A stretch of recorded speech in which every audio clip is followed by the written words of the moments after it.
నేను దేవుణ్ణి ఆరాధించాలి, దేవుడి సన్నిధి నాకు కావాలి, నేను ఇక్కడే ఉంటే నేను చనిపోయే వరకు నా జీవితాంతం నా దేవుణ్ణి ఆరాధించలేను, నేను యెహోవా సమాజంలో నేను చేర్చబడను, కాబట్టి నయోమితో నేను వెళ్ళాలి, నా దేవుడి సన్నిధి కావాలి.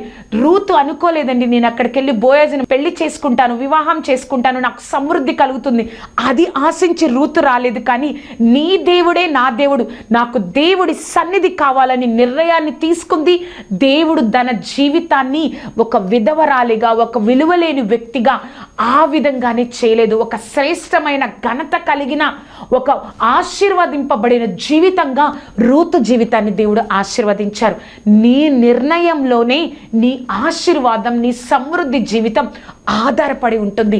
నయోమిలాగా ఒక సమృద్ధిగా వెళ్ళా, ఒక రిక్తురాలిగా వచ్చావు అని అంటావా? లేకపోతే రూతులాగా నీ జీవితం ఉంటుందా?